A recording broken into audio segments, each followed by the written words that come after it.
ब्रह्मांड अपनी गति में था, देवलोक शांत था और कैलाश पर महादेव ध्यान में लीन थे।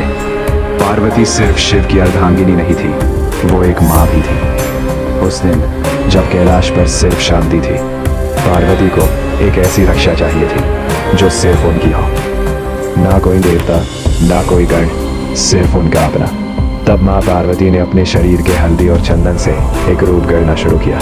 वो कोई मूर्ति नहीं थी, वो प्रेम से बनी हुई चेतना थी। और जब माँ ने उस रूप में अपनी शक्ति फूंकी तो गणपति प्रकट हुए।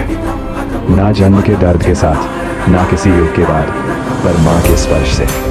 पार्वती ने कहा, तुम मेरे पुत्र हो और जब तक मैं स्नान कर रही हूँ किसी को भी अंदर मत आने देना।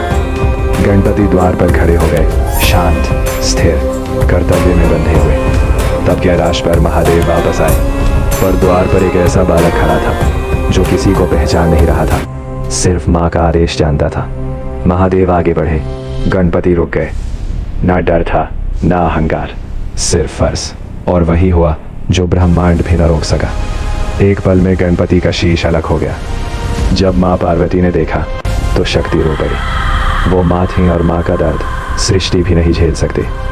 महादेव का हृदय कांप उठा। उस पल महादेव ने कहा, इस बालक को जीवन मिलेगा, चाहे ब्रह्मांड उल्टा ही क्यों ना हो जाए। जिस प्राणी का पहला शीश मिले उसी से गणपति को जीवन मिलेगा। और वो था गजराज। गणपति का रूप बदला पर चेतना वही रही, गजमुख, पर माँ का ही पुत्र। उस दिन गणपति सिर्फ जीवित नहीं हुए, उस दिन वो बुद्धि, विघ्नहर्ता और आरंभ के देवता बने।